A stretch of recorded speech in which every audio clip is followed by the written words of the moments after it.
लोग और स्थितियां हमेशा वैसी नहीं होती जैसी आपको दिखाई देती हैं। ये उससे अलग और काफी गहरी हो सकती हैं।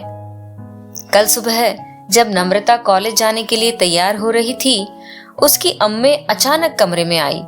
अपनी धीमी चाल से चलकर उसके पास पहुंची और पूछा, नम्मे, शाम को कॉलेज से कब आओगी? नम्रता समझ गई, आज फिर कीर्तन में जाना होगा। तो गए अपने तो 3 घंटे।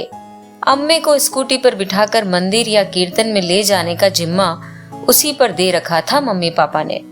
शाम का बोरिंग शेड्यूल सोचकर ही नम्मे का मुंह उतर गया। बोली, दादी, रोज कितनी बजे आती हूँ मैं? आज भी उसी वक्त आ जाऊंगी। लो हटो जरा, कॉलेज के लिए देर हो रही है। नम्रता ने पलटकर पूछा भी नहीं कि कोई काम है अम्मे शाम को। अम्मे मुस्कुराकर हट गई। वो नम्मे के सिर पर हाथ फेरना चाहती थी, लेकिन नम्मे तो हवा की तरह गायब हो चुकी थी। शाम को जब हवा वापस घर आई, मतलब नम्मे जब घर लौटी, तो देखा कि अम्मे उसी मुस्कुराते चेहरे के साथ उसके कमरे में बैठी उसका इंतजार कर रही है। नम्मे को जैसे कुछ चिढ़ सी हुई। बोली, दादी, मैं बहुत थकी हूँ, क्या आप 1 घंटा वेट कर सकेंगी? आई नो आपको कीर्तन में जाना है। जैसा कि बुजुर्गों के साथ एक सामान्य समस्या होती है, समय के पाबंद, अम्मे भी अपवाद नहीं थी।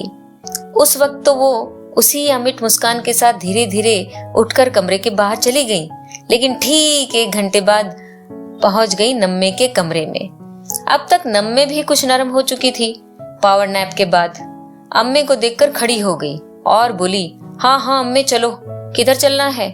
किस सोसाइटी में है कीर्तन? मेरी स्कूटी ज्यादा दूर नहीं जा पाएगी, सर्विस मांग रही है कई दिनों से। अम्मे ने फिर उसी अमिट मुस्कान से नम्मे का हाथ पकड़कर अपने पास बिठाया। नम्मे अब कुछ अचरज में पड़ी हुई थी। कीर्तन में जाने की जल्दी नहीं थी आज अम्मे को। हो सकता है कोई दान दक्षिणा का नया आइडिया घुमड़ रहा हो अम्मे के मन में। वही बताना चाह रही हो? अम्मे ने अपनी बंद मुट्ठी नम्मे के सामने कर दी। बोली, आज कीर्तन में नहीं जाना है, बस तुम्हें कुछ बताना है।